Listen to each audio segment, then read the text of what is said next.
मुंबई मनपा निवडणुकांच्या पार्श्वभूमीवरती केंद्रीय राज्यमंत्री रामदास आठवले यांनी नाराजी व्यक्त केली आहे।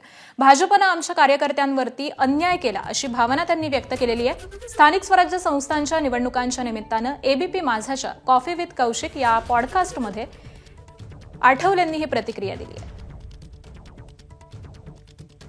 एकीकडे तुम्हाला मंत्रिपद मिळतं, त्यामुळे तुमच्या पक्षाचं एक अस्तित्व तिथं टिकून राहतं, पण शेवटी राजकारणामध्ये पक्ष मोठा होणं किंवा जसं आपण म्हटलं त्यात सगळ्यांना बऱ्याच लोकांनी निवडून आले आणि निवडून येणं विनेबिलिटी हे त्यात महत्त्वाचं असतं। आत्ता तुम्हाला राज्यसभा दिल्या जाते, पण तुमच्यासाठी जेव्हा निवडणूक होते तेव्हा कुठल्याच जागा सोडल्या जात नाही आणि त्या जागा सुटत नाही, त्यामुळे कार्यकर्ते निवडून येत नाही आणि मग ते निवडून आले तर तेवढी मार्जिन मिळत नाही। तर एकीकडे तुमच्याबरोबर युती करायची, रिपब्लिकन पक्ष आपल्या बरोबर आहे, त्याची सहानुभूती कुठंतरी मिळते, ती मतं घ्यायची, पण दुसरीकडे कुठेतरी तळागाळात मात्र रिपब्लिकन पक्ष तुमचा संपत चाललाय असं तुम्हाला नाही वाटत का?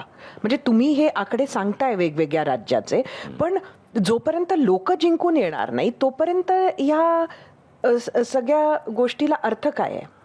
नाही, गोष्ट खरी आहे की माझ्या पक्षाचे कार्यकर्ते प्रत्येक वार्डामध्ये शाखेमध्ये आहेत। सगळ्या लोकसभा मतदारसंघामध्ये, विधानसभा मतदारसंघामध्ये, म्युन्सिपाल्टीच्या वार्डामध्ये सगळ्या ठिकाणी माझ्या पक्षाच्या शाखा आहेत। पण माझ्या कार्यकर्त्यांवरती अन्याय होत ही गोष्ट खरी आहे। भारतीय जनता पार्टीने या संबंधामध्ये गंभीर विचार करणं अत्यंत आवश्यक आहे की जागा देताना ती जागा आरपीआयला दिली पाहिजे।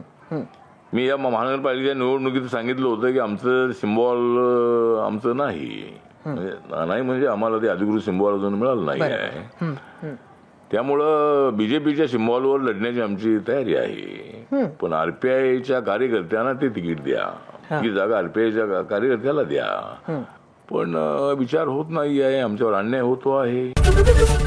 एबीपी माझा, उघडा डोळे बघा नीट।